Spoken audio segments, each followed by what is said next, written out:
Dans cet exercice, on se donne trois nombres complexes ABC, et on vous demande une condition nécessaire et suffisante sur ABC pour que la matrice suivante, notée U, soit une matrice inversible. Alors ici, la présence de paramètres rend difficile ce qu'on a coutume de faire quand on veut démontrer qu'une matrice est inversible, comme calculer son rang, calculer son noyau, ce genre de choses. Alors il se trouve que maintenant on a un outil clé en main pour tester l'inversibilité d'une matrice, c'est le déterminant. Donc on va tout de suite dire que la matrice U est une matrice inversible, donc une matrice de GL3 de C, puisque ses coefficients sont complexes. On sait que l'on a ça si et seulement si le déterminant de U est différent de 0.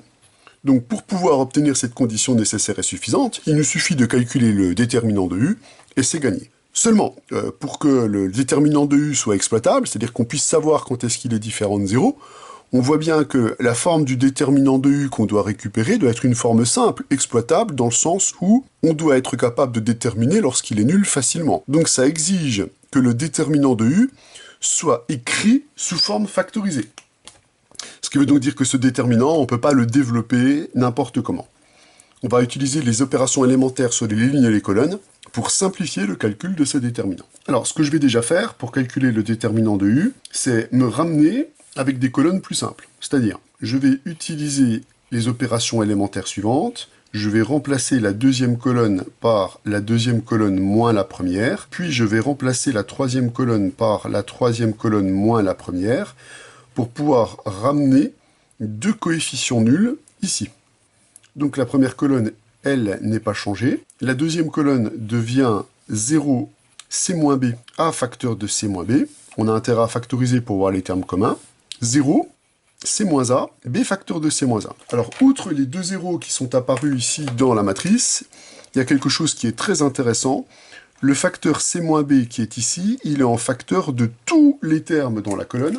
Et le facteur C-A qui est ici, il est en facteur de tous les termes dans la colonne. Puisque cette colonne-là, je peux l'écrire C-B, facteur de 0, 1A, et celle-ci, je peux l'écrire C-A, facteur de 0, 1B. Or, il est bien connu que le déterminant est linéaire par rapport à chacune de ces colonnes. Cela signifie que le terme C-B, je peux le factoriser de la deuxième colonne, et le terme C-A, je peux le factoriser de la troisième colonne. En faisant ça, on récupère le déterminant 1, A plus B, AB, et ici on va récupérer des colonnes plutôt simples grâce à la factorisation qu'on a faite.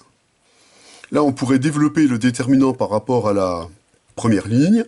Allez, mais je résiste pas à l'idée de faire encore une petite opération. Donc on récupère le C-B facteur de C-A, et en guise de dernière opération, pour me ramener à une matrice triangulaire, je vais remplacer la troisième colonne par la troisième colonne moins la deuxième colonne. On va récupérer comme ça une matrice triangulaire dont le déterminant sera très facile à calculer, il suffira de faire le produit des éléments diagonaux.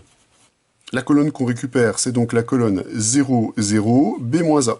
On a maintenant le déterminant d'une matrice triangulaire inférieure. On sait que le déterminant d'une matrice triangulaire inférieure, c'est le produit de ses éléments diagonaux. On récupère donc une expression factorisée du déterminant de U.